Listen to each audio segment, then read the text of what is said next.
தமிழருவி தர்பார் நேயர்களுக்கு வணக்கம். திரைப்படங்களை திரும்பி பார்க்கிறேன் பகுதிக்கு உங்களை அன்போடு வரவேற்கிறேன். வணக்கம் ஐயா. வணக்கம் வாசுகி. ஐயா, நம்ம கடந்த பதிவில் எம்ஜிஆர் அவர்கள் நடித்த மதுரை வீரன் படத்தை பற்றி பேசியிருந்தோம். அது பார்வையாளர்களிடையே ஒரு நல்ல வரவேற்பை பெற்றிருக்கிறது. இந்த வாரம் நாமக்கல் கவிஞருடைய கதையை கலைஞர் அவர்கள் திரைக்கதை வசனம் எழுதி எம்ஜிஆர் பானுமதி அவர்களின் நடிப்பில் வெளியான மலைக்கல்லன் படத்தை பற்றி பேசலாம்யா. நிச்சயம் பேசலாம். மிக நல்ல படம். இந்த படத்தை பற்றி சொல்வதென்றால் தமிழ் சினிமாவிலேயே முதலாக ஜனாதிபதி விருது பெற்ற படம் என்று சொல்லலாம். இந்த கதையை இந்தியாவில் பல மொழிகளில் தயாரித்திருந்தாலும் 1954 ஸ்ரீராமுலு அவர்கள் இயக்கத்தில் வெளிவந்த இந்த மலைக்கல்லன் படம் பெரும் வெற்றியை கண்டது என்றும் சொல்கிறார்கள். சரித்திர புராண கதைகளை மட்டுமே ஏற்று நடித்து வந்த எம்ஜிஆர் அவர்களை ஒரு சமூக நீதிக்காக போராடுகிற கதாநாயகனாக நடிக்க வைத்து தமிழ் சினிமாவினுடைய ஒரு சூப்பர் ஸ்டார் என்ற ஒரு இமேஜை உருவாக்குவதற்கு அடித்தளம் அமைத்தது இந்த மலைக்கல்லன் படம் என்று கூட சொல்லலாம். இந்த படத்திற்குரிய செய்திகளுக்குள் போவதற்கு முன்பு எனக்கு ஒரு சந்தேகம் ஐயா. சிவாஜி கணேசன் அவர்கள்தான் மலைக்கல்லன் படத்தில் எம்ஜிஆர் அவர்களுக்கு வாய்ப்பை கொடுத்தார் என்று சொல்கிறார்களே, அது உண்மையா? உண்மைதான். அதாவது 1954 மலைக்கல்லன் படம் தயாரிக்கப்பட்டது. அதற்கு முன்பு பராசக்தி படத்தின் மூலமாக சிவாஜி கணேசன் பெரும் புகழை பெற்றுவிட்டார். எனவே சிவாஜியை வைத்து படம் எடுக்க வேண்டும் என்று படத்தயாரிப்பாளர்கள் ஏராளமான பேர் அவரை மொய்க்கத் தொடங்கினார்கள். அந்த நேரத்தில் இந்த பட்சிராஜா ஸ்டுடியோவுடைய அதிபர் ஸ்ரீராமுலு நாயுடு அவர் மலைக்கல்லன் படத்தை எடுக்க வேண்டும், அதில் சிவாஜி நடித்தால் சிறப்பாக இருக்கும் என்று கருதி சிவாஜியை அவர் அணுகினார். சிவாஜி என்ன சொன்னார், நிறைய படங்களில் நான் இப்பொழுது நடித்து கொண்டிருக்கிறேன், உங்களுடைய ஸ்டுடியோ கோயம்புத்தூரில் இருக்கிறது, அது கோவை பட்சிராஜா ஸ்டுடியோ என்று தான் அழைப்பார்கள். அதனால் கோவைக்கு வந்து நான் உங்களுடைய ஸ்டுடியோவில் இருந்தபடி படத்தை நடித்து கொடுப்பது என்பது என்னளவில் சிரமமாக இருக்கும். இந்த கதையை நீங்கள் எடுப்பதில் எனக்கு மகிழ்ச்சி. இந்த கதைக்கு என்னை விட எல்லா வகையிலும் பொருத்தமானவர் என் அண்ணன் எம்ஜிஆர் அவர்கள்தான். அவர் எப்பொழுதுமே எம்ஜிஆரை அண்ணன் என்று தான் சொல்லுவார். எம்ஜிஆர் சிவாஜி கணேசனை கணேசு என்று தான் அழைப்பார். அவர்களுக்கு இடையே மிக அற்புதமான உறவு முறை இருந்தது. வெளியே தான் இருவரும் ஒருவருக்கொருவர் எதிராக இருப்பது போன்ற ஒரு தோற்றம் ரசிகர்களிடையே இருந்ததை தவிர அவர்கள் உள்ளத்தளவில் நெருக்கமான நண்பர்களாகத்தான் இறுதி வரை இருந்திருக்கிறார்கள். எனவே நீங்கள் எம்ஜிஆர் அண்ணனை வைத்து எடுத்தால் மிக நன்றாக அமையும், அவருக்கு ஏற்ற கதை இது என்று சொன்ன பிறகு எம்ஜிஆரை இவர்கள் அணுகுகிறார்கள். எம்ஜிஆர் சக நடிகர் பாலசுப்ரமணியம் அவர்களோடு சேர்ந்து கலைஞரை சந்தித்து இந்த படத்தில் நான் நடிக்கிறேன், நீங்கள் தான் வசனம் எழுத வேண்டும் என்று சொல்கிறார். அப்பொழுது கலைஞர் தயங்குகிறார். கலைஞர் என்ன சொல்கிறார், இந்த கதை நானும் படித்திருக்கிறேன், மிக அற்புதமான கதை, இது திரைப்படமாக வந்தால் பெரிய வெற்றியை பெறும் என்பதில் எனக்கு சந்தேகம் இல்லை. ஆனால் இந்த கதையை எழுதியிருப்பவர் காங்கிரஸ்காரர், நான் திராவிட இயக்கத்தை சார்ந்தவன். எனவே காங்கிரஸ்காரர் எழுதியிருக்கிற கதைக்கு திராவிட இயக்கத்தை சார்ந்த நான் வசனம் எழுதுவது என்பது அவ்வளவு பொருத்தமாக இருக்காது என்று நினைக்கிறேன். எனவே என்னை நீங்கள் தவிர்த்து விடுங்கள் என்கிறார். ஆனால் எம்ஜிஆர் விடவில்லை. இல்லை, நான் இந்த படத்தில் நடிக்கிறேன், நீங்கள் தான் இதற்கு வசனம் எழுத வேண்டும், இந்த பட தயாரிப்பாளர் ஸ்ரீராமுலு நாயுடுவும் நீங்கள் தான் வசனம் எழுத வேண்டும் என்று விரும்புகிறார், எனவே எனக்காக நீங்கள் இதை ஏற்றுக்கொள்ளுங்கள் என்று சொன்னபோது எம்ஜிஆருக்காக அந்த படத்திற்கு வசனம் எழுத ஒப்புக்கொள்கிறார். எனவே அதுவரையில் நீங்கள் பார்த்தால் கலைஞர் எழுதிய படங்களின் வசனங்களிலிருந்து முற்றிலும் வேறுபட்ட மாறுபட்ட ஒரு வசனங்களை கொண்ட படமாகத்தான் மலைக்கல்லன் இருக்கும். அது எதுகையும் மோனையும் துள்ளி விளையாட அழகு தமிழில் ஆர்ப்பரிக்கும் நடையில் ரொம்ப ஆரவாரத்தோடு வசனம் எழுதித்தான் கலைஞருக்கு பழக்கம். அதுபோன்று தான் உங்களுக்கு மந்திரி குமாரியிலே இருந்து மற்ற படங்களுக்கு அவர் எழுதி கொண்டிருந்தார். ஆனால் இந்த படத்தை பொறுத்தவரையில் இது ஒரு சமூக சிந்தனையை தூண்டுகின்ற ஒரு படம். எனவே பாத்திரங்கள் இயல்பாக பேச வேண்டும், அந்த பாத்திர வார்ப்புக்கு ஏற்ப வசனங்கள் இருக்க வேண்டும் என்பதில் கலைஞர் அவர்கள் மிகுந்த கவனத்தை செலுத்தி மிக மிக இயல்பாக அதற்கு முன்பு எழுதிய வசனங்களிலிருந்து முற்றிலும் மாறுபட்ட நிலையில் சாதாரண பேச்சு வழக்கில் அதே நேரத்தில் அவருடைய வசனத்தின் வீரியம் குறையாதபடி சிறப்பாகவே அவர் தன்னுடைய கடமையை ஆற்றியிருந்தார்.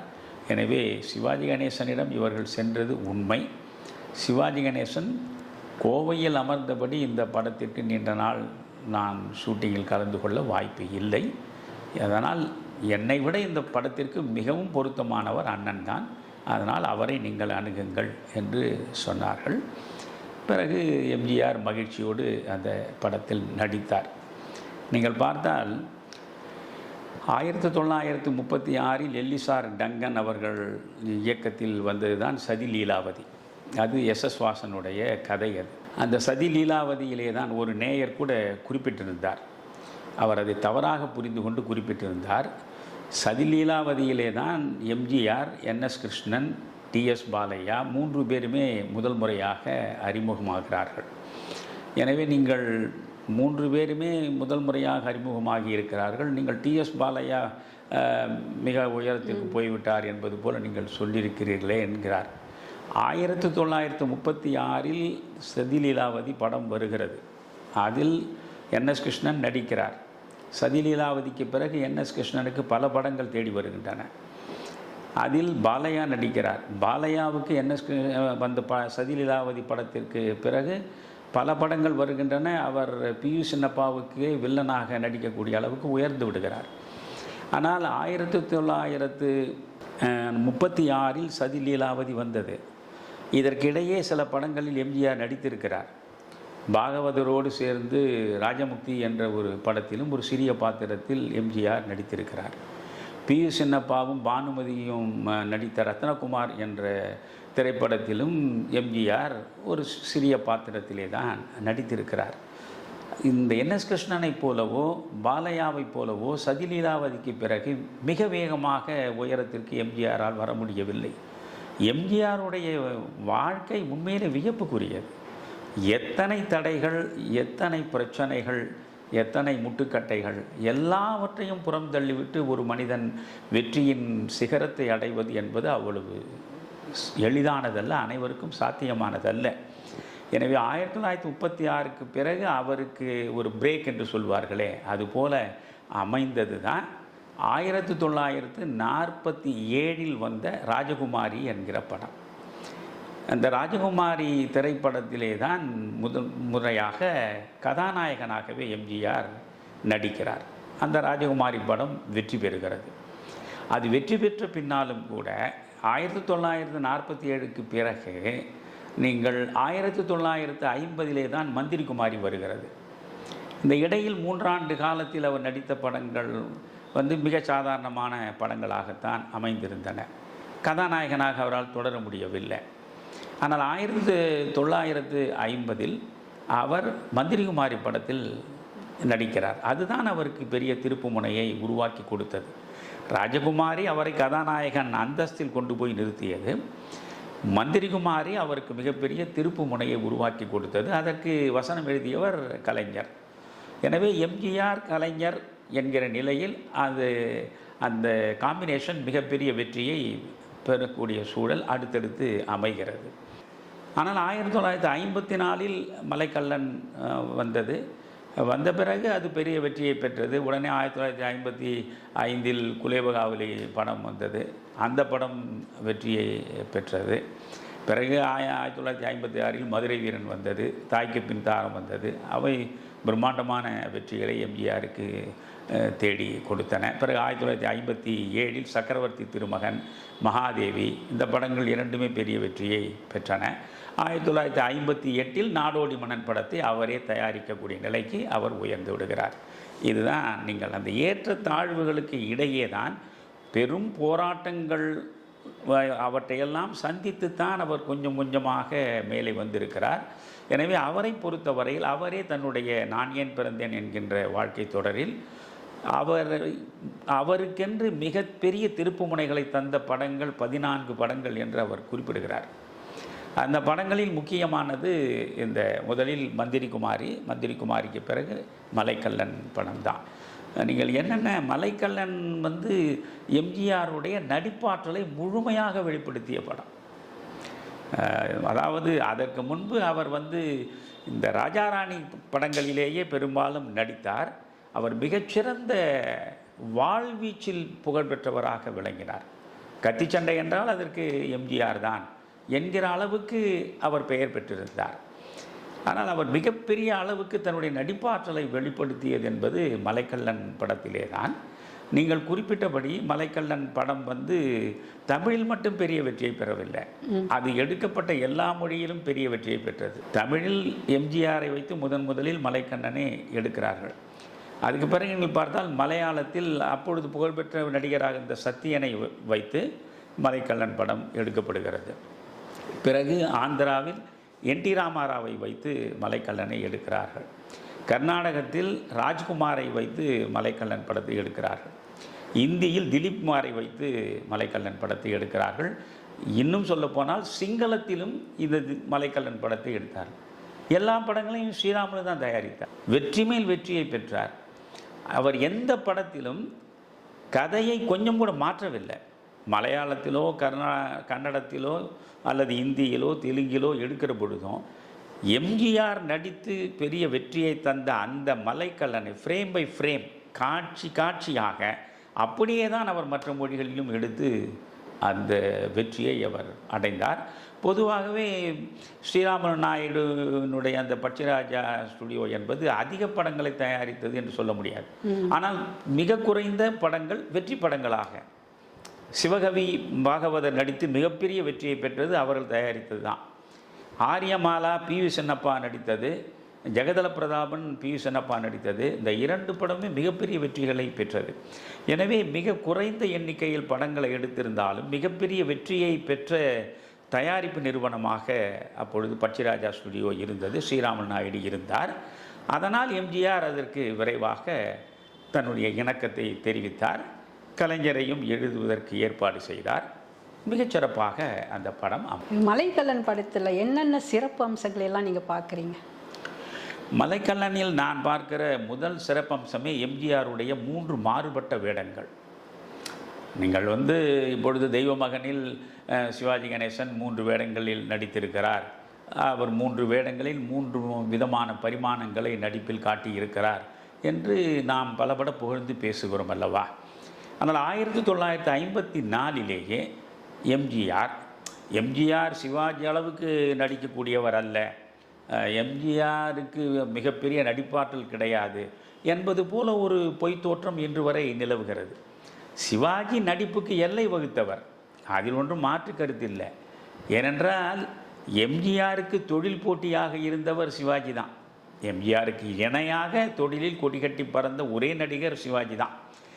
தன்னுடைய தொழில் போட்டியாளனை பார்த்து மனம் திறந்து பாராட்டியது என்பது எம்ஜிஆருடைய மிகச்சிறந்த நற்பண்பு. எம்ஜிஆர் சொல்கிறார், தமிழ்நாட்டில் மட்டுமல்ல, இந்தியாவில் மட்டுமல்ல, உலகத்திலேயே மிகச்சிறந்த நடிகர் யார் என்று என்னை கேட்டால் நான் சிவாஜி கணேசனை தான் சொல்லுவேன் என்கிறார். அதிலும் குறிப்பாக நீங்கள் மிருதங்க சக்கரவர்த்தி படத்தில் அவர் கடைசி ஒரு 10-15 நிமிடம் மிருதங்கம் வாசிப்பதில் காட்டுகிற முகபாவனைகளை எல்லாம் பார்த்துவிட்டு திரையரங்கத்தில் இருந்து அத்தனை பேரும் கலைந்த நிலையிலும் எம்ஜிஆர் இருக்கையை விட்டு எழுந்திருக்கவே இல்லை.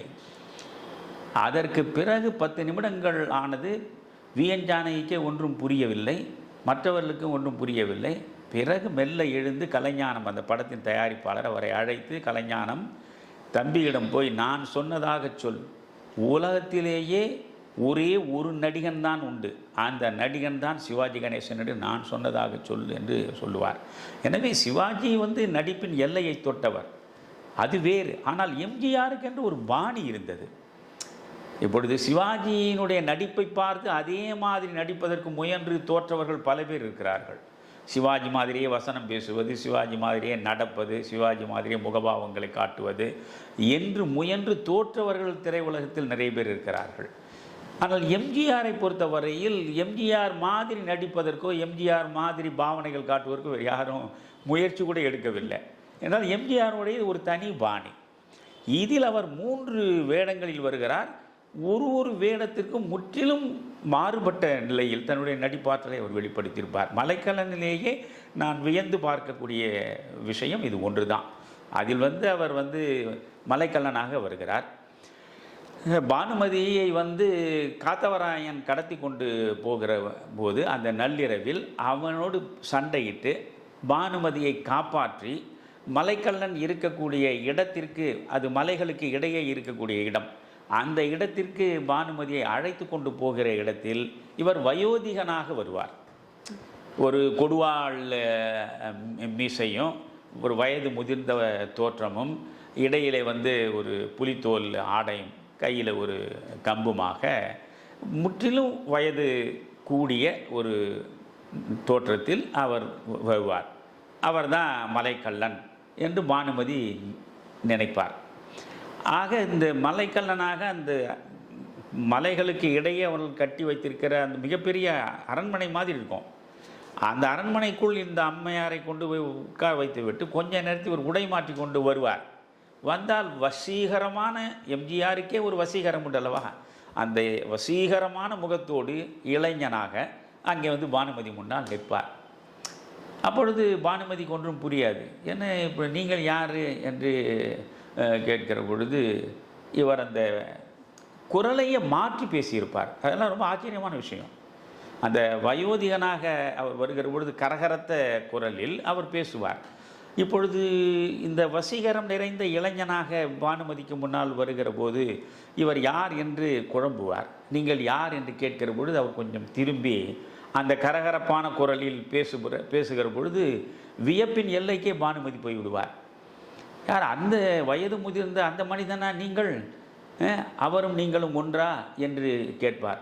உண்மையிலேயே அவரும் இவரும் ஒன்று என்று நம்ப முடியாத அளவுக்கு இருவரையும் வேறுபடுத்தி காட்டுகிற ஆற்றலை அதில் எம்ஜிஆர் வெளிப்படுத்தி இருப்பார். என்னை வியக்க வைத்தது எம்ஜிஆருடைய இந்த முஸ்லீம் வேடம்தான். அதில் அப்துல் ரஹீம் என்கிற பெயரில் அவர் வருவார். முதல் காட்சியிலேயே ரொம்ப வியப்பாக இருக்கும்.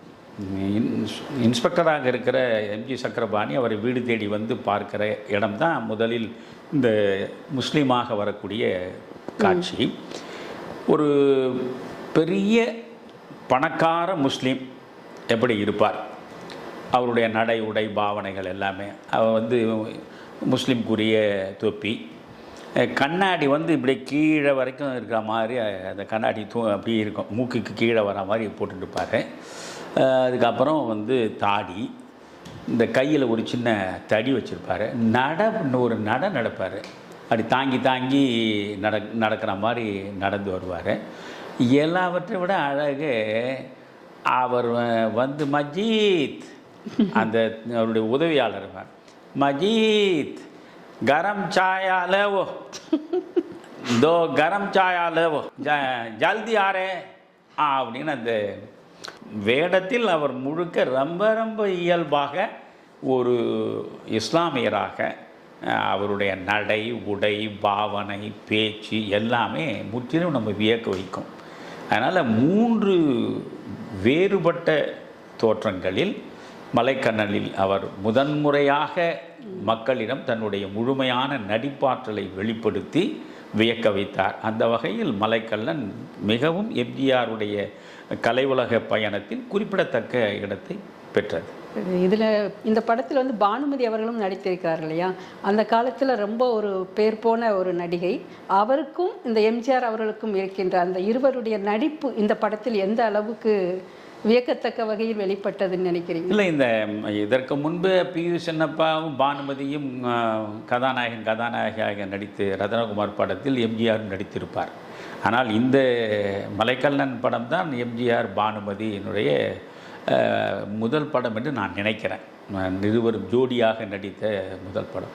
அது வெற்றிகரமான படமாக அமைந்தது. அவர்களுக்குள்ள அந்த இப்பொழுது அடிக்கடி சினிமா உலகத்தில் கெமிஸ்ட்ரி, அது கெமிஸ்ட்ரி ஒர்க் அவுட் ஆகிருக்கு அப்படின்லாம் இப்போ புதுசாக வார்த்தையெல்லாம் போட்டு சொல்கிறான் இல்லை.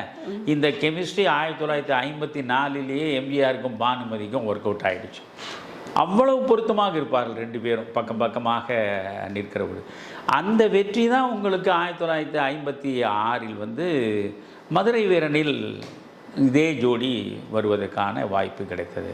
அந்த வெற்றி மலைக்கல்லன் வெற்றி தான் உங்களுக்கு அலிபாபா 40 திருடர்கள்லையும் இதே ஜோடியை மாடர்ன் தியேட்டர்ஸ் பயன்படுத்தினார்கள்.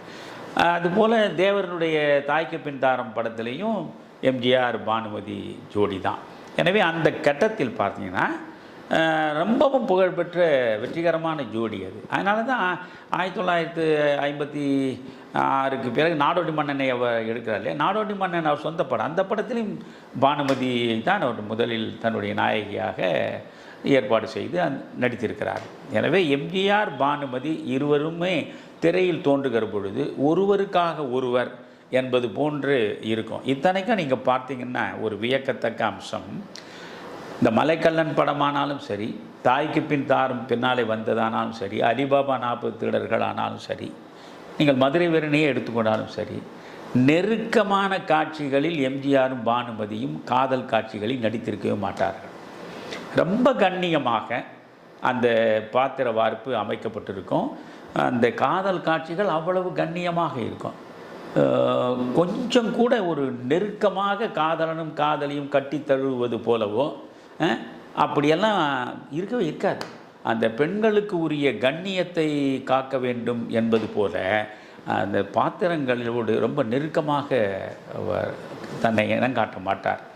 ஆனாலும் அந்த ரெண்டு பேருமே எந்த நெருக்கமும் இல்லாமல் ஒருவருக்கு ஒருவர் பேசி சிரித்தபடி பழகுகிற அந்த காட்சி அமைப்பே ரொம்ப சிறப்பாக இருக்கும். மலைக்கல்லனில் பானுமதியை சொல்ல வேண்டியதில்லை. பானுமதி குறும்புத்தனமாக தன்னுடைய அவருடைய மொழி, அவருடைய முக வெளிப்பாடு, அந்த உடல் நாங்கள் பாடி லாங்குவேஜ் என்றெல்லாம் சொல்கிறோம் இல்லையா, எல்லாவற்றிலேயுமே ஒரு தேர்ந்த நடிகை, இல்லை என்றால் நடிப்புக்கு இலக்கணம் வகுத்த நடிகை என்று அண்ணாவே பாராட்டிய நடிகை தானே.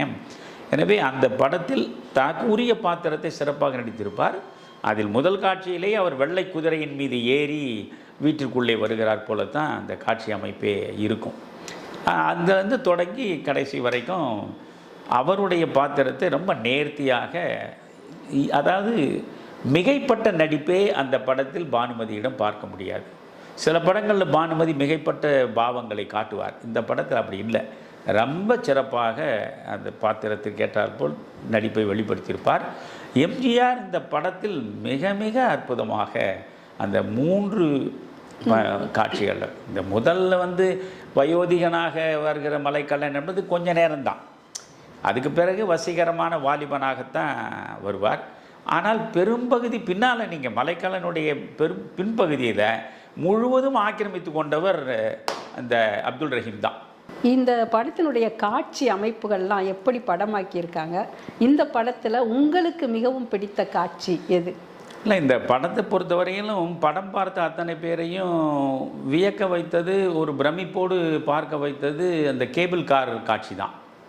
இந்த ஒரு மலையிலிருந்து இன்னொரு மலைக்கு அவர்கள் இப்போ ரோப் கார்னு சொல்கிறோம் இல்லையா, அப்போது இந்த கேபிள்லேயே இந்த நடுவில் மிகப்பெரிய பள்ளத்தாக்கு, அந்த பக்கம் ஒரு மலை, அந்த பக்கம் ஒரு மலை, இந்த மலையிலிருந்து அந்த பள்ளத்தாக்கை கடந்து அந்த மலைக்கு செல்வதற்கு கேபிள் கார்.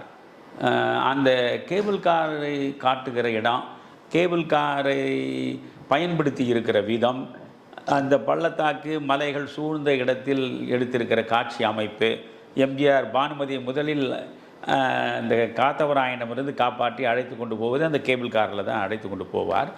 அது அந்த காலத்தில் 1954 நீங்கள் இப்படி ஒரு காட்சி அமைப்பை பார்க்கும்போது நமக்கு ரொம்ப வியப்பாக இருக்கும். அந்த படத்துடைய வெற்றிக்கு அந்த காட்சி அமைப்பு ஒரு முக்கியமான காரணம் என்று தான் சொல்ல வேண்டும். சென்னையிலேயே மிகப்பெரிய அளவுக்கு வசூலை பெற்றது. 140 நாட்களுக்கு மேல் இங்கேயே அது ஓடியது. எல்லா இடங்களிலும் பெரிய வெற்றியை பெற்றது அந்த படம். அதில் இது போன்ற காட்சிகள் ரொம்ப சிறப்பானது. ஆனால் ஒன்று, மதுரை வீரன் படத்துக்கு அந்த படத்தின் மிகப்பெரிய வெற்றிக்கு மிகப்பெரிய அளவுக்கு துணையாக இருந்தது பாலையா என்று எப்படி நாம் பரவசத்தோடு பேசுகிறோமோ அதுபோல் இந்த படத்துலேயும் ஒருத்தர் இருக்காரு. அவரை பற்றி நீங்கள் கேட்டிங்கன்னா நான் சொல்லுவேன். அதாவது மலைக்கல்லனுடைய சிறப்பு அம்சங்களை பற்றி பேசும்போது டிஎஸ் துரைராஜ் அவர்களை நம்ம விட்டுட்டு இந்த படத்தை பற்றி பேசவே முடியாது. ஏன்னா அவர் வந்து கான்ஸ்டபிளாக அந்த காவல் நிலையத்தில் சக்கரபாணி கூட பேசுகிற அந்த காட்சிகளை எல்லாம் நான் ரொம்ப ரசித்து சிரித்து பார்த்துருக்கிறேன். ரொம்ப ஒரு இயல்பான நடிப்பில் முகத்தில் அப்பாவி மாதிரி வச்சுட்டு அப்படி ஒரு நகைச்சுவையை அவர் இந்த சென்ஸ் ஆஃப் டைமிங்கில் பண்ணுவாங்க பாருங்கள், அந்த மாதிரி ரொம்ப ரசித்து பார்க்குற காட்சிகளாக இருக்கும். இந்த படத்தில் துரைராஜுடைய நகைச்சுவை நடிப்பு உங்களுக்கு எந்த அளவுக்கு கவர்ந்தது? அந்த படம் முழுவதுமே டிஎஸ் துரைராஜ் எம்ஜி சக்கரபாணியும் வருவார்கள். எம்ஜிஆருடைய அண்ணன் எம்ஜி சக்கரபாணி அவர் தான் இன்ஸ்பெக்டர். அதில் என்னென்ன ஒரு நேரத்தில் இன்ஸ்பெக்டர்னு சொல்லுவான், ஒரு நேரத்தில் சப் இன்ஸ்பெக்டர்னு சொல்லுவான். அந்த வசனத்திலேயே ஒரு குழப்பம் இருக்குது. இன்ஸ்பெக்டர்ன்ற மாதிரி ஒரு நேரங்களில் சொல்லுவாங்க, ஒரு நேரத்தில் சப் இன்ஸ்பெக்டரு அப்படின்னு. இந்த டிஎஸ் துரைராஜ் பேசுகிற பொழுதே நீங்கள் வந்து சப் இன்ஸ்பெக்டர் இருந்துட்டு நீங்கள் சர்க்கிள் இன்ஸ்பெக்டராக ப்ரொமோஷனுக்கு போனோம், நான் வந்து ஹெட் கான்ஸ்டபிளில் இருந்து சப் இன்ஸ்பெக்டராக வரணும் அப்படின்னு அவர் சொல்கிற இடம் வரும். ஆனால் சில இடங்களில் பார்த்தீங்கன்னா அவர் இன்ஸ்பெக்டர் வந்திருக்காருங்க அப்படின்னு சொல்லுவான். அந்த ஒரு குழப்பம் அந்த படத்தில் வசன ரீதியாக இருக்குது. ஆனால் முதல் காட்சியே அது விஜயபுரி போலீஸ் ஸ்டேஷன், அந்த படத்துலேயே மறக்க முடியாதது அதான். படம் முழுவதுமே எம்ஜி சக்கரபாணியும் டிஎஸ் துரைராஜும் வருவாங்க. காரணம் என்னென்னா அந்த படமே ஏறக்குறைய துப்பறியும் கதை தானே. அது மலைக்கல்லன் என்பவன் கொள்ளையடிப்பவன், கொலை செய்பவன். கொலை செய்கிற கொள்ளையடிக்கிற இந்த மலைக்கல்லன் எங்கே மறைந்திருக்கிறான், அவனை கண்டுபிடிக்க வேண்டும். எனவே அப்போது வந்து முழுக்க காவல்துறை தானே அதில் ஈடுபடுகிறது. அதனால் எம்ஜி சக்கரபாணியும் டிஎஸ் துரைராஜும் படம் முழுவதும் வருவார்கள். அந்த படம் வந்து தொய்வில்லாமல் மிகச்சிறப்பாக ஜனரஞ்சகமாக, இன்னும் சொல்ல போனால் பெரிய வெற்றியை பெற்றதற்கு இவர்கள் 2 பேரும் முக்கியமான காரணம். அதுலேயும் வந்து யாராவது ஒரு காவல்துறை அதிகாரியாக ரொம்ப கண்ணியமான தோற்றத்தோடு எம்ஜி சக்கரபாணி அந்த பாத்திரத்தை ரொம்ப அற்புதமாக செய்திருப்பார். ஆனால் டிஎஸ் துரைராஜ் அது எங்கேயோ ஒரு இடத்துக்கு கொண்டு போயிடுவார். அந்த ஹெட் கான்ஸ்டபிளாக வருவார். அவர் வந்து 441 அவங்க கூட எஸ் சார் அவங்க வந்து அவர் நிற்கிறதும், அதாவது அதில் என்ன அழகு தெரியுங்களா, நான் பார்த்து ரசிக்கிறது. இந்த இவரை விட உயர் அதிகாரியாக இன்ஸ்பெக்டரோ சப் இன்ஸ்பெக்டரோ வைத்துங்க, எம்ஜி சக்கரபாணி 441 அப்படின்னு கூப்பிடும் பொழுது அந்த சேர் தள்ளிட்டு ஓடி வர பரபரப்பும், அவர் முன்னால் அவ்வளோ பவ்யமாக கையை கட்டி நிற்கிறதும் ஒரு விதமாக இருக்கும். இந்த சக்கரபாணி இல்லாத நேரத்தில் அந்த காவல் நிலையத்தில் இவர் இருப்பார். அப்போ இவர் பண்ணுற அதிகாரத்தை நீங்கள் பார்க்கணும். 241 20 நீ அங்கே போய் அதை பார், நீ இதை செய், அது இதுன்னு 2 பக்கமும் தனக்கு மேலே இருக்கிற அதிகாரியிடம் எப்படி கூழ கும்பிடு போடுறது, வாய்ப்பு கிடைத்தால் தனக்கு கீழே இருக்கிற மனிதர்களாண்டு எப்படி தன்னுடைய அதிகாரத்தை காட்டுவது ரொம்ப அழகாக செஞ்சிருப்பார் அவர். இவர் வந்து ஹெட் கான்ஸ்டபிள். ஒரு கலப்பம் வந்து எம்ஜி சக்கரபாணி புதிதாக பொறுப்பெடுத்து கொண்டு வந்திருக்கார். இந்த ஸ்டேஷனில் வேறு ஒருவர் வந்து மாற்றப்பட்டு இவர் புதிதாக பொறுப்பெடுத்து வந்திருக்கார். வந்ததும் இவரை பார்ப்பார். இவர் ரொம்ப பவ்யமாக வந்து, அது டிஎஸ் துரைராஜ் ஆளே குள்ளமாக இருப்பார். அவர் கண்ணு தான் அவருக்கு ரொம்ப விசேஷமானது. என்னுடைய வகுப்பு தோழர், மாநில கல்லூரியில் என் உடன் படித்த வகுப்பு தோழர், என்னுடைய மிக நெருங்கிய நண்பர், அவருடைய மாமனார் தான் டிஎஸ் துரைராஜ். அவருடைய மகளை தான் என் வகுப்பு தோழர் திருமணம் செய்து கொண்டார். எனக்கு அதனால் டிஎஸ் துரைராஜை மிக நெருக்கமாக தெரியும். அவர் பார்க்கும்போதே உங்களுக்கு சிரிப்பு வரும். ஆள் குள்ளமாக இருப்பார்.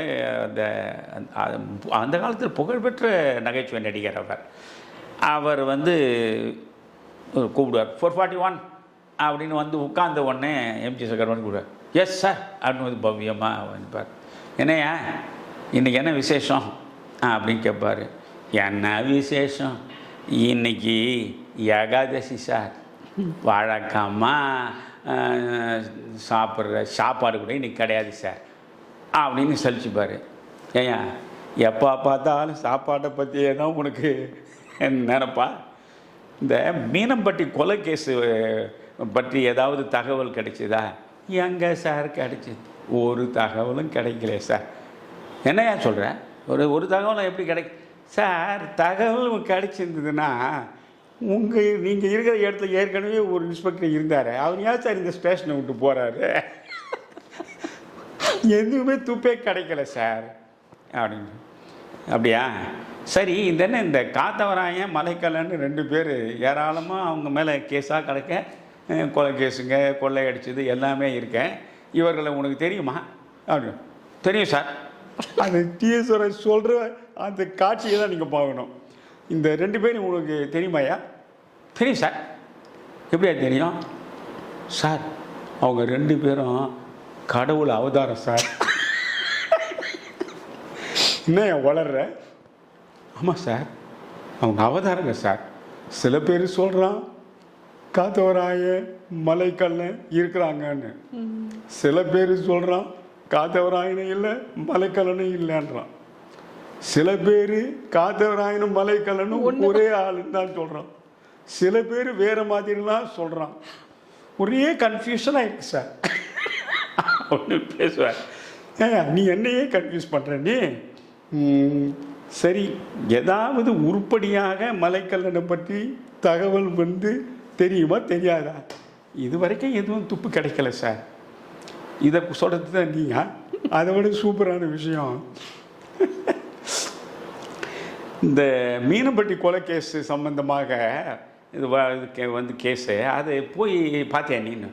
சார், நான் 534 அப்புறம் 205 2 பேரும் அனுப்பியிருக்கேன் சார்.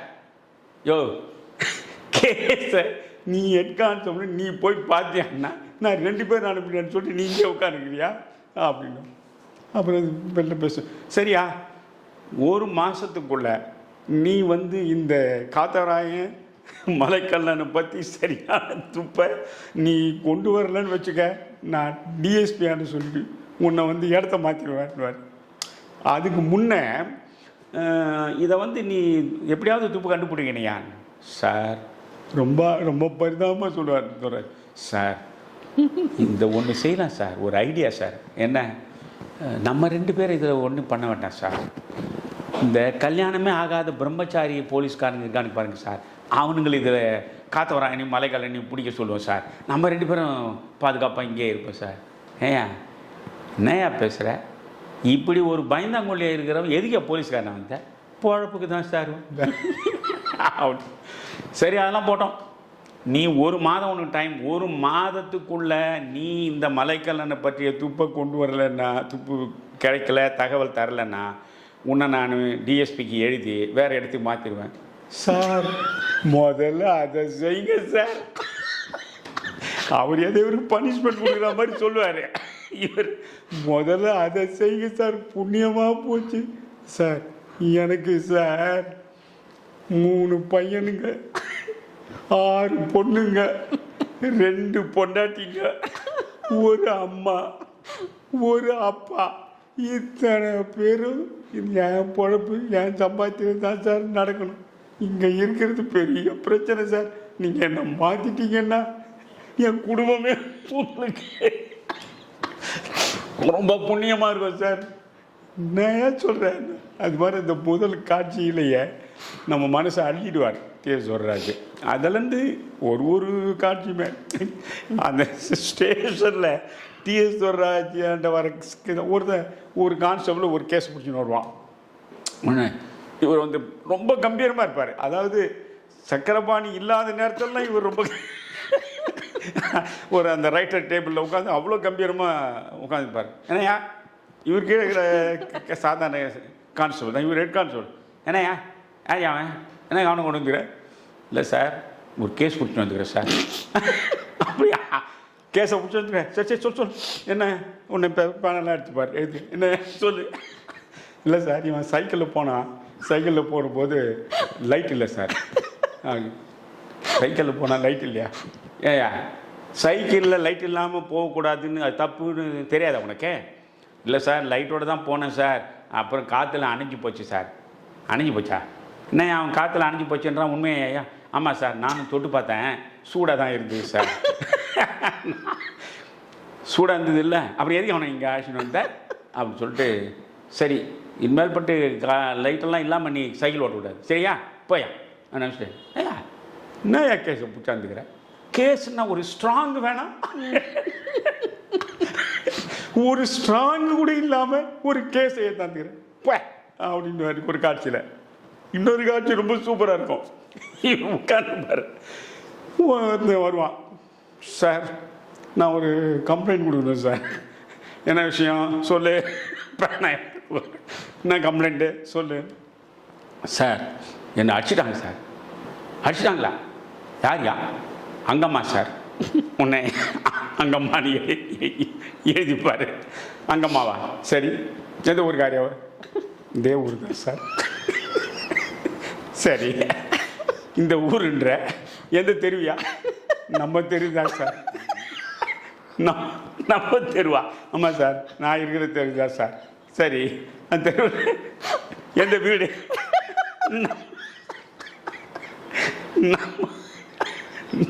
நம்ம வீடு தான் சார் நம்ம வீடு உன் வீடேவா ஆமாம் சார் ஓ அங்கே குடிசனை இருக்கிறவங்கள ஏதாவது பண்ணிட்டியா அங்கே வாடகைக்கு இருக்கிற பொம்பளையாண்ட ஏதாவது சில்மிஷம் பண்ணியா அப்படிங்க சார் அதெல்லாம் இல்லை சார் பின்ன என்ன இல்லை சார் என் பொண்டாட்டி சார் பொண்டாட்டியா பொண்டாட்டி நம்ம பொண்டாட்டி அடிச்சிட்டா சார் பொண்டாட்டி அடிச்சிட்டான்னு சொல்லிட்டு போலீஸ் ஸ்டேஷனுக்கு வந்து ரிப்போர்ட் கொடுக்க வந்துக்கிறேன் நீ ஏயா நான் தெரியுமா எனக்கு 2 பொண்டாட்டிக்கிறா நீ ஒரு பொண்டாட்டி ஆச்சானே இங்கே ரிப்போர்ட் கொடுக்க வந்துக்கிறேன் என்னண்ட எனக்கு 2 பொண்டாட்டியா ஒருத்தி ஒரு பக்கம் இடிக்கிறான் இன்னொருத்தி அந்த பக்கமாக அடிக்கிறான் நான் இல்லை இதெல்லாம் எடுத்து விட்டேன் அந்த காவல் நிலையத்துக்கு வரக்கூடிய கம்ப்ளைண்ட்டுங்க அதை இவர் ரிசீவ் பண்ணுறது அது இவருடைய ரொம்ப அற்புதமாக இருக்கும். அதே மாதிரி இந்த நம்ம அப்துல் ரஹீம் எம்ஜிஆர் இஸ்லாமியரை வரார் இல்லையா அவர்கிட்ட இவங்க டொனேஷன் வாங்கிறதுக்காக இன்ஸ்பெக்டரும் இவரும் 2 பேரும் போவாங்க. முதல்ல அவரை வெளியே நிற்க வச்சுட்டு எம்ஜி சக்கரபாணி இவர் மட்டும் உள்ளே போவார். துரைராஜ் போய் என்ன விஷயம் சார் உங்களை பார்க்கறதுக்கு புதுசாக இன்ஸ்பெக்டர் வந்திருக்கார் சார் இன்ஸ்பெக்டர் வெளியே போட்டிருக்கான் வெளியே போட்ட இன்ஸ்பெக்டர் உள்ளே போட்டு வைக்கொண்டா என்ன மேன் நீ அது இதுன்னு பேசுவார். ரொம்ப எம்ஜி சக்கரபாணி வருவார் அந்த மாதிரி தான் அது அது ரொம்ப ரொம்ப அழகாக அதை சொல்லுவார் தோ கரம் சாயாலவோ அப்படின்ட்டு. அதுக்கப்புறம் என்ன விஷயமா வந்திருக்கீங்க இல்லை சார் முதல்ல ஸ்டேஷனுக்கு பொறுப்பெடுத்திருக்கேன் ஊரில் இருக்க பெரிய மனிதர்களோட ஒரு அறிமுகம் இருக்கட்டும் தான் வந்தேன். ஆச்சா அப்படின்னு சரி வேறு என்ன ஒன்றும் இல்லை இந்த வார் ஃபண்டு கலெக்ட் பண்ண சொல்லி கவர்மெண்ட்லேருந்து உத்தரவு வந்து இருக்குது அதனால் நீங்கள் கொஞ்சம் தாராளமாக உதவி செஞ்சீங்கன்னா நல்லது அவ்வளோதானே. வார் ஃபண்டா வார் எங்கே அங்கெங்கேயோ அங்கெங்கேயோ வார் நடந்தால் இங்கே ஏன் ஃபண்டு கேட்குறீங்க இல்லை சார் அந்த வார் இங்கே வராமல் இருக்கிறதுக்கு தான் சார் அப்படின்னு ஒரு துறை சொல்லுவார். ஏயா அங்கேருந்து வரக்கூடிய வார் இங்கே வராமல் இருக்கிறதுக்கு பணத்தை வச்சா தடுக்க போகிறீங்கோ அப்படின்னு கேட்டுட்டு சரி எவ்வளோ வேணும் உங்களுக்கு சார் நல்லா பார்த்து கொடுங்க சார் எல்லாம் ஒரு 10,000 ரூபா கொடுத்தா பரவாயில்லை சார் அப்படின்னு எம்ஜி சக்கரபாணி சொல்லுவார். ஒரு துரை இல்லை ஒரு 15,000 கொடுங்க பெரிய மனுஷன் 15,000 கொடுங்க. அவர் எம்ஜிஆர் சரி 30,000 கொடுக்குறான் 30,000 வாங்கிக்கோங்க. உன்னை துரை சார் நீங்கள் இவ்வளோ பணம் கொடுப்பீங்கன்னு தெரிஞ்சுருந்தா நாங்கள் முதல்ல என்ன அதிகமாக கேட்டிருப்போம் சார் அப்படின்னு சொல்லுவோம். என்னையா பேசுகிற நான் மனுஷன் யார் நீ நிம்பிள் அதிகமாக கேட்டால் நிம்பிள் குறைவாக கொடுப்பான் நிம்பிள் குறைவாக கேட்டதால் நிம்பிள் அதிகமாக கொடுக்குறான் அப்படின்னு பேசுவார். அந்த காட்சி பிறகு அங்கேருந்து கடைசி ஒரு 15 எப்படி மதுரை வீரனில் கடைசி ஒரு 15 நிமிஷம் கண்ணதாசனுடைய வசனத்தில் விறுவிறுன்னு போகும்னு சொன்னார். அது போல் இந்த கடைசி ஒரு 15 நிமிஷம் இந்த மலைக்கல்லன் யார் என்பது அது தெளிவாக வருவது. பானுமதி மலைக்கல்லனாக இருக்கிற எம்ஜிஆருக்கும் உள்ள உறவு அது எல்லாம் வெளிப்பட்டு திருமணம் ஆகிற வரைக்கும் அவ்வளவு வேகமாக படம் நகரும். அதில் எம்ஜி சக்கரபாணி இந்த திருடு போன நகைகளை எல்லாம் இவராண்ட அது இஸ்லாமிய எம்ஜிஆராண்ட அவர் காட்டுறது பார்க்குறது இதெல்லாம் அண்ணன் தம்பி, இயற்கையாக 2 பேரும் அண்ணன் தம்பிகள். ஆனால் அந்த இடத்துல அவர் ஒரு இன்ஸ்பெக்டராக, இவர் ஒரு இஸ்லாமிய பெருவணிகராக ரொம்ப இயல்பாக அந்த காட்சிகள் அமைஞ்சிருக்கும். எனவே அந்த படத்தில் வந்து இந்த காட்சியை தான் ரசிக்கலாம், இந்த காட்சியை ரசிக்கிறதுக்கு இல்லைன்னு சொல்கிறதுக்கு வாய்ப்பே இல்லை. முதல்ல மலைக்கல்லன்னு தொடங்கி கடைசியில் எம்ஜிஆர் பானுமதியை திருமணம் செய்கிற வரைக்கும் அற்புதமாக காட்சியாக நகரம். எம்ஜிஆர் நடித்த படங்கள்லேயே மிக நல்ல படம் அது. இந்த மலைக்கல்லன் படத்தினுடைய வெற்றிக்கு மிக முக்கியமான காரணம்னா கலைஞருடைய கதை வசனம்னு சொல்லலாம். இந்த படத்தை பொறுத்தவரையில் எந்தெந்த மாதிரியான வசனங்கள்லாம் உங்களை ஈர்த்து இருக்குது, எந்தெந்த காட்சிகளில் இருக்கிற வசனங்களை நீங்கள் ரசித்து பார்த்துருக்கீங்க? இல்லை, அதாவது நீங்கள் ஒரு மந்திரி குமாரியில் நீங்கள் பார்க்குற மாதிரியோ, இல்லை மனோகராவில் பார்க்குற மாதிரி, பராசக்தியில் பார்க்குற மாதிரி அந்த வீரியத்தோட வசனங்கள் கருணாநிதி பேனாவிலேருந்து வந்து விழுந்ததெல்லாம் மலைக்கல்லனில் கிடையாது. அந்த கதை ஓட்டம், அந்த கதைக்கு இயல்பான பாத்திரங்கள், அந்த பாத்திரங்கள் எப்படி சாதாரணமாக பேசிக்கொள்வாங்க, அப்படி ஒரு மிகச்சாதாரணமாக பேசிக்கொள்கிற நிலையில் தான் எழுதியிருப்பார். ரொம்ப அப்படியே அற்புதங்களை சாதிச்சிட்டார் இந்த படத்தில் ஒரு வசனங்களின்னு. அப்படியெல்லாம் ஒன்றும் கிடையாது. என்னென்னா எப்பொழுதும் ராஜாராணி படங்களுக்கு ரொம்ப ஒரு எதுகையும் மோனையுமாக ஒரு அழகு தமிழில் அவர் எழுதக்கூடிய வசனங்கள்லேருந்து முற்றிலும் மாறுபட்டு சாதாரண மக்கள் பேசிக்கொள்ளக்கூடிய நடையில் தன் இயல்புக்கு எதிராக அந்த படத்தின் இயல்புக்கு தன்னை பொருத்தி கொண்டு எழுதியிருக்கிறார் அவர் வசனங்கள். அதில் சில இடங்கள்லாம் வந்து குறிப்பிட்டு சொல்லக்கூடிய அளவுக்கு ரொம்ப ரொம்ப அற்புதங்க, இது மாதிரி வசனத்தை நீங்கள் வேறு எதையும் கேட்டிருக்க முடியான்னு சொல்கிற மாதிரி அதில் ஒன்றும் பெருசாக எதுவும் கிடையாது. வேறு என்னென்னு பார்த்தீங்கன்னா, இந்த அதில் ஸ்ரீராம் நடிகர் வருவார். ஸ்ரீராம் வந்து இப்போ பின்னால் நீங்கள் பார்த்தீங்கன்னா ஜெய்சங்கர் வந்து தொடர்ந்து கதாநாயகனாகவே நடித்தவர். இப்போ ரஜினியுடைய முரட்டு காலையில் தான் முதல் முறையாக அவர் வில்லனாக வந்தார்னு பெருசாக பேசுகிறோம் இல்லையா? இப்போ தெய்வ மகனில் 3 வெவ்வேறுபட்ட கோணங்களில் சிவாஜி வந்தார்னு இப்போ பேசுகிறோம். ஆனால் 1954 எம்ஜிஆர் 3 வெவ்வேறுபட்ட கோணங்களில் வந்திருக்கிறார் என்பது பலருக்கு தெரியலை. அதே போல் இப்போ வந்து பாருங்கள், ஒரு 100 படங்களுக்கு மேலே தொடர்ந்து நாயகனாக நடித்த ஜெய்சங்கர் ரஜினிக்கு எதிராக இந்த முரட்டு காலையில் வில்லனாக நடித்தார். இதுக்கு முன்மாதிரியே மலைக்கல்லன் தான். மலைக்கல்லனுக்கு முன்னே வந்து ஸ்ரீராம் வந்து தமிழில் வந்து குறிப்பிடத்தக்க நாயகர்களில் ஒருவர். நல்ல உயரம், நல்ல கலையான முகம், ரொம்ப அழகாக இருப்பார். அவர் சிவாஜிக்கெல்லாம் ரொம்ப நெருக்கமாக இருந்தவர். அவர் பிறகு சொந்த படம் எடுத்து வீணாக போனவர்னு வச்சுங்களேன். அவர் வந்து இதில் வில்லனாக வருவார். அவர் வில்லனாக வந்து பெண்களை வந்து வசீகரித்து ஏமாற்றி ஒரு பெண்ணை அவர் கொலையே செய்யக்கூடிய அளவுக்கெல்லாம் அந்த காட்சிகள் வரும். அந்த இடங்களில் எல்லாம் இந்த பெண் இவர் ஏமாற்றுகிற பொழுது அந்த பெண் பொங்கி அப்படியே சீறி வசனங்களாக பேசுகிறா, அந்த இடத்துலலாம் கலைஞருடைய பேனா தனக்கு உரிய இயல்போட நல்ல வசனங்களை தீட்டியிருக்கு. மற்றபடிக்கு பிரமாதமாக பெரிய இந்த வசனம் நீங்கள் சொன்னது ஒரு வார்த்தை, இந்த கலைஞருடைய வசனத்தினால் அந்த வெற்றின்றதெல்லாம் இது கிடையாது. இது முழுக்க எம்ஜிஆருடைய 3 மாறுபட்ட வேடங்களில் அவர் காட்டிய மிகையில்லாத நடிப்பு, காட்சி அமைப்புகள். அதை வந்து அது பள்ளிக்கூடங்களில் நாண்டிட்டையிலாகவே வச்சுருந்தான், துணைப்பாடமாக வைத்திருந்தான். அந்த அளவுக்கு அந்த கதை வந்து அவ்வளோ எளிதாக மக்களை கவரக்கூடியதாக நாமக்கல் கவிஞர் ராமலிங்கம் பிள்ளை எழுதியிருந்தார். எனவே கதை, அந்த கதையினுடைய ஓட்டம், காட்சிகளுடைய அமைப்பு, அதில் வந்து வழக்கமாக நிறைய மக்களுக்கு ஏற்றாற் போல அன்றைக்கு இருந்த மக்கள் எவற்றையெல்லாம் ரசிப்பார்களோ அவை அனைத்துமே அந்த படத்தில் இருக்கும். இப்போ எம்ஜிஆர்னால் வாள் சண்டை தானே போடுவார். இதில் நீங்கள் வாள் சண்டை போடுறதுக்கெலாம் வாய்ப்பு இல்லை. ஆனால் இதில் கம்பு சண்டை போடுவார். நீங்கள் எம்ஜிஆர் கம்பு சண்டை, நான் எம்ஜிஆருடைய கம்பு சண்டைக்கு பரம ரசிகன். நீங்கள் தாய்க்கு பின் தாரத்தில் எம்ஜிஆர் போடுற கம்பு சண்டையை ஒரு வாட்டி பாருங்கள். தாயை காத்த தனையனில் எம்ஜிஆர் போடுற கம்பு சண்டையை பாருங்கள். அந்த கம்பு சண்டையில் அவர் காலை வச்சு இந்த ஸ்டெப்பு அப்படியே வச்சு மாறி அந்த கோலை சுழற்ற அழகு இருக்குது பாருங்கள், அவ்வளவு நேர்த்தியாக இருக்கும். இதுலேயும் வந்து ஈஆர் சகாதேவனோட இந்த வயோதிகனாக வரக்கூடிய மலைக்கண்ணா வரும்போது கம்பு சண்டை போடுவார். அது மாதிரி வந்து கம்பு சண்டையில் இருக்குது. அப்புறம் மலைக்கல்லனாக இருக்கிற இடத்துல அவர் பல்வேறு பயிற்சிகளை அவருடைய வீரர்களுக்கு கொடுக்குற இடம் இருக்கும். அது ரொம்ப சாகசமான காட்சிகள் எல்லாமே இருக்கும். எப்படி மல்யுத்தத்தில் இருந்து சிலம்பத்தில் இருந்து பல்வேறு வகையான காட்சிகள் அதெல்லாம் பார்க்குறதுக்கு நல்லாயிருக்கும். அதே போல் ஒரு 2 விலங்குகள் மோதி கொள்கிற மாதிரி, இப்போ தேவர் படங்களை பார்த்தீங்கன்னா பார்த்தாலும் ஒரு 2 விலங்குகள் மோதிக்கிற மாதிரி இருக்கும். அது மாதிரி காட்சியும் அதில் இருக்கும். மக்களை தொய்வில்லாமல் அவர்கள் பார்ப்பதற்கு எவை தேவையோ அவையெல்லாம் இருக்கும். ஆனால் அந்த படத்தை வந்து என்னை பொறுத்தவரையிலும் எம்ஜிஆருடைய அற்புதமான நடிப்பு ஒரு பக்கம், டிஎஸ் துரைராஜனுடைய அமர்க்கலம் இன்னொரு பக்கம். அதில் குறிப்பாக இந்த சொல்லலைன்னா டிஎஸ் துரைராஜன் நடிப்பை பற்றி நான் சொன்னதாக இருக்காது. இவர் என்ன பண்ணுவார், ஒரு தகவலும் இல்லை, நீ என்னையா நீ இங்கே உட்காந்து கிடக்கிற ஸ்டேஷன்லேயே, நீ போய் ஏதாவது போய் தேடினு ஏதாவது சொன்ன 504 402 201 போயிடுவான்னு இதை தான் சொல்கிறேன்.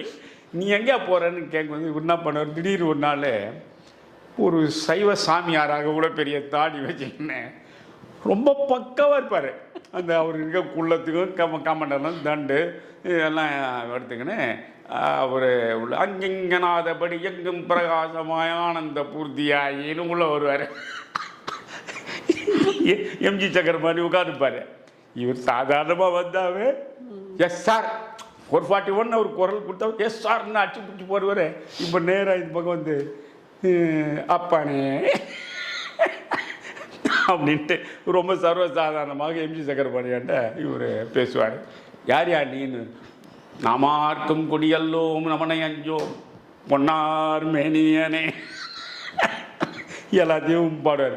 யோ என்ன போலீஸ் ஸ்டேஷனா மடமா என்ன, நமக்கு இந்த கட்டைக்கு போலீஸ் ஸ்டேஷனும் ஒன்று தான், மடமும் ஒன்று தான், எல்லாம் ஒன்று தான், உங்கள் கையை கொஞ்சம் காட்டுங்க அப்படின்னு எம்ஜி கை. ஆஹா, இந்த கையை பார்க்குற பொழுது நிச்சயமாக சர்க்கிள் இன்ஸ்பெக்டர் ப்ரொமோஷன் வரதான் போகுது.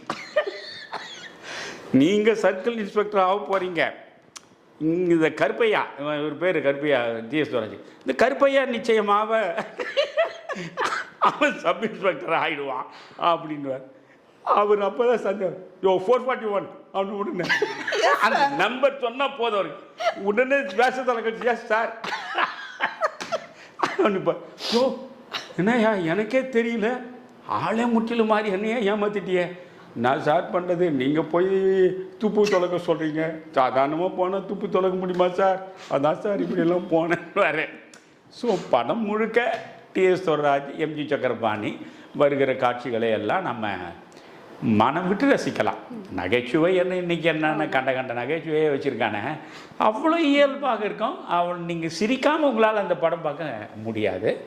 மற்றபடி எல்லாமே ஒரு சிறப்பான அம்சங்கள் அனைத்து பகுதியிலும் உள்ள படம் அது.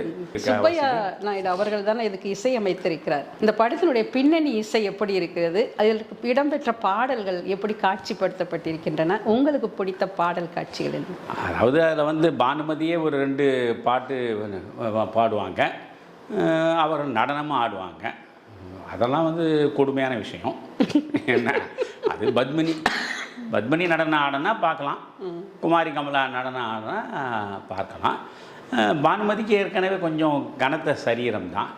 ஆனால் அது தெரியாதபடி அவ்வளோ கிரேஸ்ஃபுல்லாக அந்த அம்மா அந்த மூமெண்ட்டெல்லாம் காட்டுவாங்க. அந்த நடனமெல்லாம் அப்படியே ஆடுவாங்க.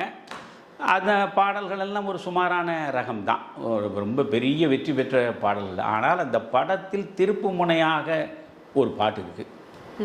அந்த பாட்டை பற்றி பேசலைன்னா நீங்கள் இந்த மலைக்கல்லனை பற்றி பேசுனது முழுமையடையாது.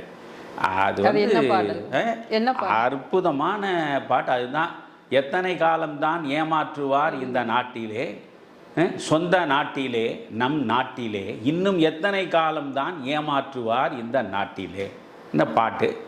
இதை வந்து பானுமதியை அவருக்கு மலைப்பகுதியில் மலைக்கல்லன் இருந்த இடத்த கொண்டு போய் வச்சுருந்தார் இல்லையா, அங்கேருந்து அந்த அம்மாவை வீட்டுக்கு திரும்ப கொண்டு வருவார் எம்ஜிஆர்.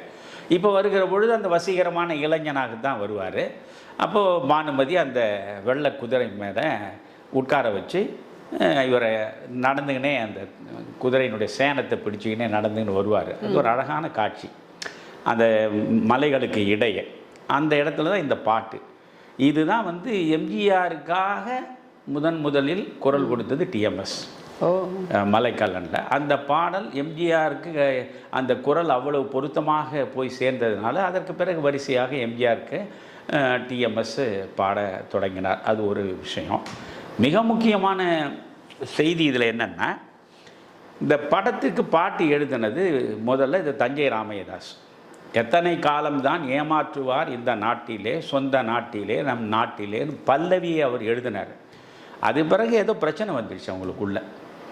தஞ்சை ராமதாஸ் நான் எழுத மாட்டேன்னு போயிட்டார். பாட்டு நிறைவடையலை, பல்லவியோடு நிற்கிது. ஆனால் இந்த பல்லவி எம்ஜிஆருக்கு ரொம்ப பிடிச்சிடுச்சு. எத்தனை காலம்தான் ஏமாற்றுவார் இந்த நாட்டிலே, சொந்த நாட்டிலே, நம் நாட்டிலேன்னு வந்த பல்லவியை பார்த்து அவர் எம்ஜிஆருக்கு ரொம்ப பிடிச்சி போச்சு. இந்த பல்லவி தான் இருக்கணும், இதற்கேற்றாற் போல அழகான சரணங்களை வைத்து எழுதக்கூடியவரை தேடி பிடிங்க அப்படின்னு பண்ண பொழுது கோவை ஐயாமுத்து அவர் ஒரு பெரியாரோடு நெருக்கமாக இருந்தவர், ராஜாஜியோடு இருந்தவர், சுதந்திர போராட்டத்தில் கலந்து கொண்டவர், கதர் விற்பனையில் ஈடுபட்டவர், காங்கிரஸில் இருந்தவர், ரொம்ப பெரிய அனுபவங்கள் கொண்டவர். அவர் தன்னுடைய சுயசரிதையே 900 பக்கத்துக்கு இவ்வளோ பெரிய புத்தகமாக எழுதியிருக்கார் கோவை ஐயாமுத்து. அந்த ஐயாமுத்து ஏற்கனவே பல நாடகங்களை போட்டவர், பல பாடல்கள் எழுதியிருக்கிறார். எல்லாமே தமிழ் சார்ந்து, தமிழன் சார்ந்து சிறப்பாக பாடல்களை எழுதக்கூடியவர். அவரை சுப்பையா நாயுடு சொல்கிறார், எஸ்எம் சுப்பையா நாயுடு சொல்கிறார் ஸ்ரீராமன் நாயுடு வாண்ட, இந்த மனுஷனை கூப்பிட்டு சரணம் நம்ம கேட்டோம்னா அவர் அழகாக பண்ணி கொடுப்பாருன்னு. அப்போ அவர் தான் அந்த மற்ற சரணத்தை எழுதுகிறார். எத்தனை காலம்தான் ஏமாற்றுவார் இந்த நாட்டிலே, சொந்த நாட்டிலே, நம் நாட்டிலே அப்படின்னு தஞ்சை ராமதாஸ் பல்லவி எழுதிட்டு போயிட்டார். இவர் உடனே இந்த கோவை ஐயாமுத்து எழுதுகிறாரு, சத்தியம் தவறாத உத்தமர் போலவே நடிக்கிறார், சமயம் பார்த்து பகல் கொள்ளை அடிக்கிறார், பக்தனை போலவே பகல் வேஷம் காட்டியே பாமர மக்களை வலையில் மாட்டியே எத்தனை காலம்தான் ஏமாற்றுவார் இந்த நாட்டிலே. அந்த பாட்டு வரும். சத்தியம் தவறாத உத்தமர் போலவே நடிக்கிறார், சமயம் கிடைக்கும் போதெல்லாம் கொள்ளை அடிக்கிறார். அந்த பாட்டில் ஒரு அற்புதமான செய்தியை சமூகம் சார்ந்து அவர் வைக்கிறாரு.